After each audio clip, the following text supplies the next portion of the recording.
Bienvenue and welcome to the last pitching session of the first day at ChangeNOW. It's a pleasure to have you all. We're going to speak about the topic of education. Now, my name is Matthias. I'm the moderator of the session, and I'm also part of the team behind ChangeMaker Exchange, a global support network for activists and social entrepreneurs. I told this in the morning, but last year we did a large study across 1,600 social innovators in 130 countries in the world, and nearly 50% of them were saying that they work on education.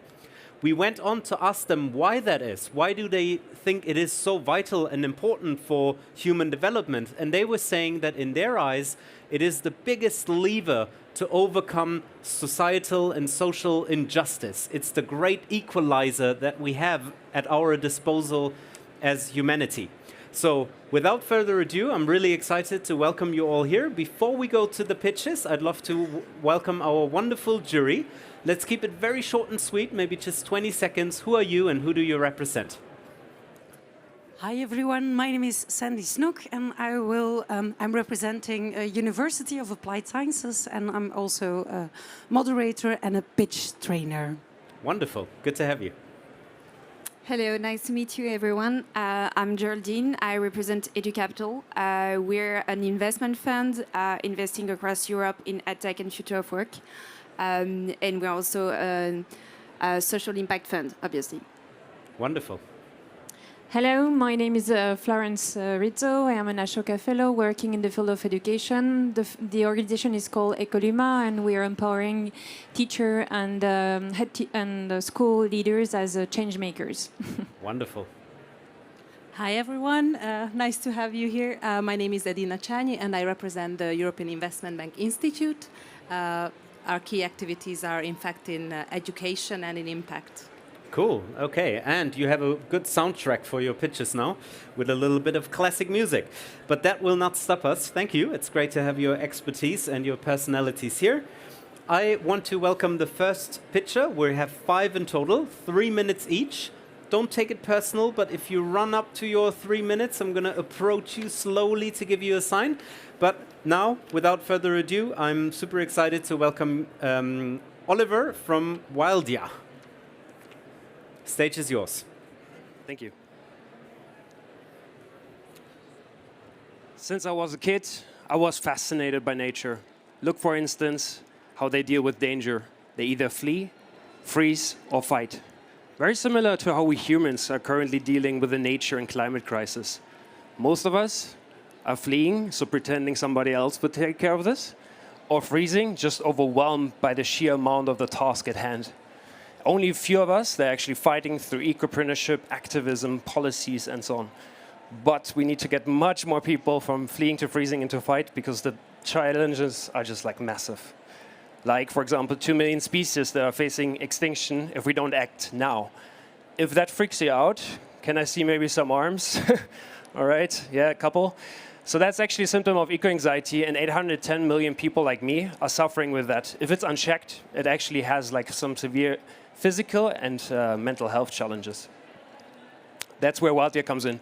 We help you to transform your eco-anxiety into action. We help you first to understand what it is, to cope with it, and then to catalyze those feelings into action. Now this sounds maybe a bit fluffier than an alpaca, so I go a bit more into detail. We provide weekly courses, daily micro-actions on mental and eco, and we also create a community of like-minded. Last but not least, we're paying nature. So just by you working on your mental health, you also boost nature along the way. Now, is there a market for this? Yes. Right now, apps are focusing on 2 things, either on impact or on mental health. We are actually combining those 2. And if 10% of us are facing this, then we are sure that there's an untapped market of 150 million. Now, how do we tap into that? So people can test the app, and then they basically subscribe to the app. We take 15% of our revenue to pay nature, to protect it, show it back to the user, and that will not only create positive impact for people and nature, but it will also create financial benefits. Now, this is a massive challenge, but we feel we are ready. We have our new specialist, Winnie, our technical enabler, Rob, and me as a nature and business expert. Together, we have a vast experience in research and business world. Together, we are working 24/7 to create this really very ambitious, scary goal of protecting 1% of land until 2030 by helping 300 million people with their lives. Now, but this is something we can't do alone. We need ambitious people that want to help us there. So today, we're looking for grants, impact angels, philanthropist partnerships, so that we can get more people from flee and freeze to fight. Thank you. By the way, thank you so much. Thank you. You can pass it on. Fluffier than an alpaca. I will remember that expression. Thank you, Oliver, from Wildya. And you will all have the chance to connect and network after the session to go into a bit more detail. Now, next up, we have Valerie from Carbone Scol'ERE.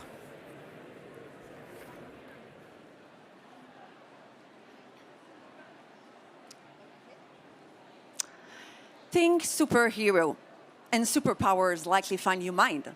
Flying, superhuman speed. Acquiring those abilities remains a fantasy. Yet, they are other type of hero, human with extraordinary powers. Intrigued? Sunday, June 25th, Montreal, last year. Montreal was covered by a dense smog due to extensive forest fire. The air quality index reached a staggering 407. The smog was visible from France's coast the following Monday. This bleak reality puts to light the interconnection of our communities and our ecosystems. We must reduce our carbon footprint. How? Through education, of course. Back in 2010, COEPFA created a unique initiative to empower youth with knowledge, nurturing them into climate change leaders. The solution is Carbone Scol'ERE. Carbone Scol'ERE is an educational environmental program for students aged 9 to 12. In 10 hours workshop, we teach students to become climate change experts. Through consumption, transport, waste management, and also energy, they studied GHG reduction. Using an online platform, students later on explored this greenhouse gases effect through eco-friendly challenges with their family. Our results speak for themselves. In the last 5 years, we doubled our registered classes in Quebec. And the program has also been deployed in France thanks to Léo Ladrange since 2020. Our solution works because we help teachers, we increase education through in alignment with technology and science classes. We help develop students' awareness and global perspective. We integrate motivational strategies and behavioral changes. And finally, we use human and digital resources to monitor and measure impact. Our social economy enterprise thrives on its network. Together, COEPFA and Fédération Léo Lagrange mobilize key players to support Carbone Scol'ERE. Our extensive network enhances our ability to develop Scol'ERE. Our big, airy, audacious goal is achievable. By 2035, 25% of Quebec schools will have our program, which is roughly 600 establishments, and will deploy Carbone Scol'ERE in 5 countries. We're also looking at fostering an international global challenge, communication challenge, for our students. Time for action. Time for, okay. Who is our next superhero? Wonderful, time for action. Good last words. Thank you. Next up is Renis from Ignis Careers Private Limited. Yeah? Your 3 minutes start now. Thank you. Good to see an audience, actually. Our journey started in 2010. We went to this remote village in India, and that school had 140 kids. Most of the girls dropped out by the time they were 13. By 16, they were married. You go to this village, you would find grandmothers who are less than 40. And that's the case with most of India. And the national average was 24% of the kids going to higher education. In this village, almost nobody. The saddest thing was, we would see young boys going to the farm during school hours, and I asked their parents why. And they would ask me back, why send them to school? because they are part of the global education crisis, where millions of kids go to school, earn certificates, and come out without acquiring any skills which are useful for them. Most of grade 8 students can hardly read grade 2 books. And the outcome is 85% of our graduates are unemployable, in the sense they're not even fit to be trained to be teachers. We worked with this village. We have been dancing with them, singing with them, having plays with them, and almost all our students are in college now. No girls get married before before they're 22 because they go to college. Many of them are working in international organizations and companies right now. That's what we could do. In 2014, we became a private limited company, and Acumen invested in us. And in 9 years, we have reached 350,000 kids in 1,500 schools. And all these students earn less than $5 a day. And our services, they cost less than $10 per year per child. This is what we offer. We have English and Life Skills Lab for affordable private schools and government-run schools. We integrate life skills with STEM. One of our best programs is Life Skills for Girls, which integrate core skills which the poor miss all over the country. We work with early childhood. And these kids, they live in forests, more than 10 kilometers from the nearest motorable road. And we work with them. We support NGOs to do the research and all that.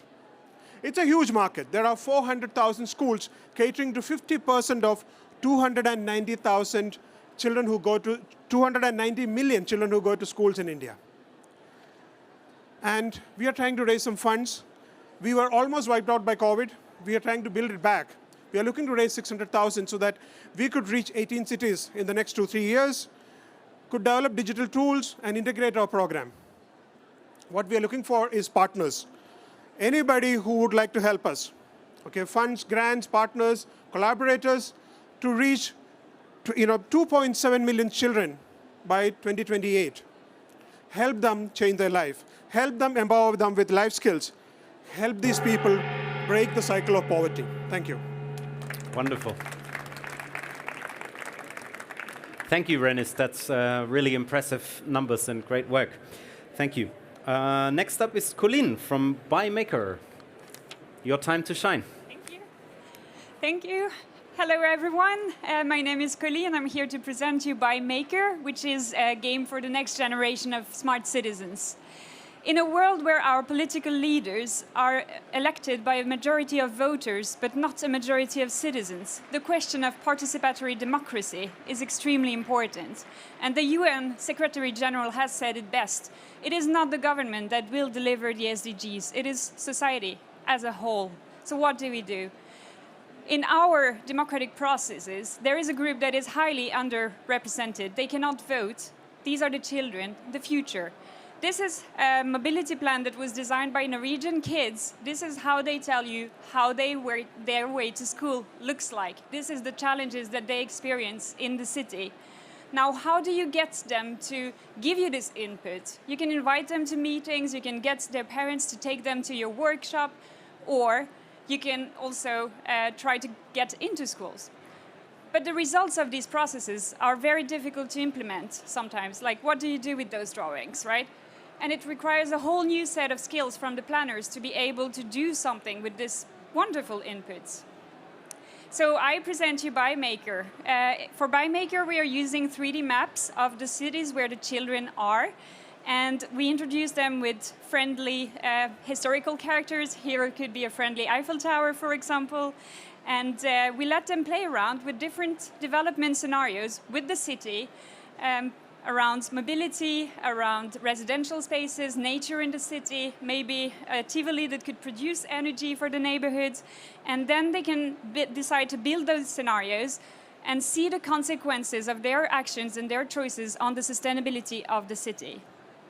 We are bridging technology, education, science, and co-creation. We are based at universities, and we have access to cutting-edge technology that will redefine the game. So what happens when the roads can produce electricity? Does my mobility plan look the same?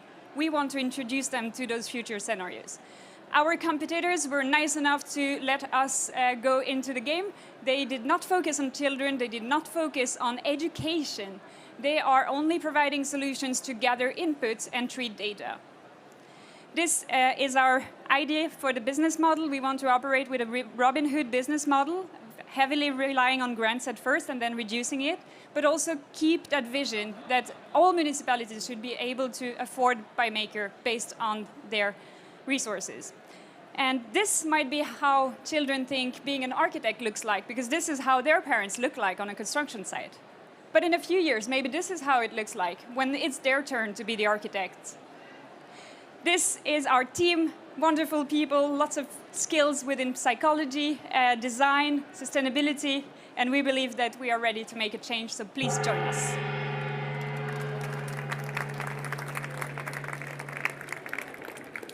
Wonderful, thanks Colleen. And last but not least, the last picture of the day is Jeremy from Regenerative Business Model. Please, join us.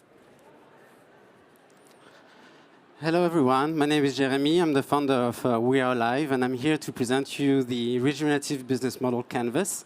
It's very similar to the business model canvas you all know and you've all used in business schools or whatever. I must tell you a little story. One day I got invited by ants in my apartment, and it wasn't the first time, but that time I decided not to kill them. I realized that those ants had the same rights as I did to be living in this apartment. And I must tell you the truth, I'm only renting. I wonder when companies will realize the importance of life and that predation on nature, predation on animals, predation on humans is not okay. And we cannot rely on non-profit organizations. They are too busy dealing with the world's biggest issues. On one hand, social problems. On the other hand, planet problems. Companies need to go beyond business as usual, not only at the corporate level, you know, big announcements, CSR data on a report, but at the product level. At the product level, this is where business model shifts. In the United States, there is a huge stream of innovation. In Whole Foods, you can find regenerative rice, regenerative sugar. And they manage to engage consumers with practices that are good for the soil, good for animals, good for people in a holistic way. Our approach goes one step further than circular economy. We need to reduce the excessive use of natural resources, but we also need to take care of life on Earth and give living beings what they need to reach their full potential in their environment. This is the Regenerative Business Model Canvas. It's a tool, and it's also 5 workshops, each workshop a day for 20 Ks, and that does help companies or cities gather coalitions to actually make profit today and invest for tomorrow. Each time we experience, try, demonstrate the tool, we're getting good results. Our business model is we train people and they give back 10% of the billing to the association. What can you do for us? What can we do all together? Well, we would like to massively deploy this tool in companies, put it on the hands of entrepreneurs and impact investors. For that, we need 100K, and we'll create a fund, and also we're actually going to have a trophy day on May 28 in Paris. Wonderful. You can stay with me, because we're moving right into the Q&A, and I'd like to ask the other 4 pitchers to join me on stage. Maybe to my right, just for the camera. Yep. Maybe a little more to the right. I don't know my right from my left. This way. Thank you. Okay, we have about 6 minutes or so. Short round of sharp and crisp questions. Popcorn style, whoever wants to go, pop. And no chronological order. And I see the first one coming up. Please. I have a question to Jeremy, and that is, can you give an example of a company that has already implemented and how it looked like, very briefly? We're working on nettle. You know, it grows, and we're helping on the north of France. You know, the region, the farmers, the people with the machines. We are gathering them in one room, and we're going to discuss the opportunity to invest in nettle for the textile industry. And it's very innovative. You know, there's lots of other things that could be done for textile, and they're going to talk and decide if it's worth pursuing. Cool, wonderful. First tests coming up. Yeah, please. I have a question for Wildya. You said that you aim to have 300 million users. Is the app, does it already exist? How many people are using it at the moment? Yeah, far away from the 300 million for sure. No, it exists. We basically had a first understanding. We first thought we can go for mental health and mental fitness right away. But one of the feedbacks that we got was like, you need to be more specific and need to start smaller. So we want to start actually with eco-anxiety. Right now, the app is already out. We just onboarded our technical co-founder, because without a technical co-founder, it's quite challenging to build an app in February. So since then, we are working now on version 2 that comes out next month.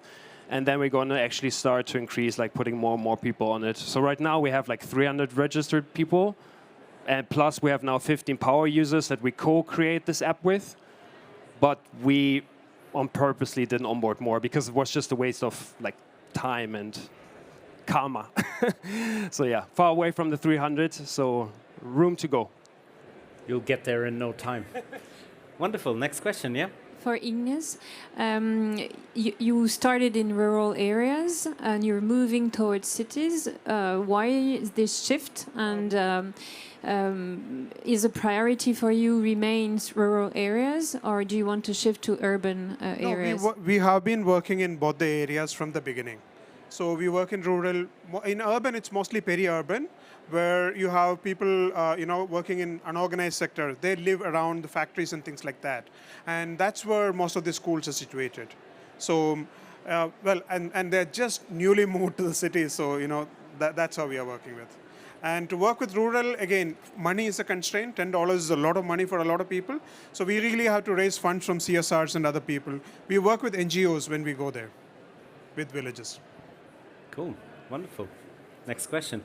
One question to Wildya and Carbone Scol'ERE. Yeah. Hello. Maybe one quick question, like how do you plan to scale your workshops, given the fact that you want to raise quite a large amount? How do you see things? Do you want to develop and put in place digital tools also to help you in that? Yeah. You said that how we plan to do so. Well, just in Quebec a few weeks ago, we launched our new platform, our new game, Le Monde Scolaire. So that's something we've been working for the last 3 years with private partners and funding. We invest more than a million Canadian to do so. So now our next step is to also work with France to continue this bridge, to do this this link between France and Quebec with this platform. So basically, we're working with private company funding. Here in France, they have the Contrat Impact. They've been the winning prize of the Contrat Impact. So that's good. That assures us a certain financial viability for the next years.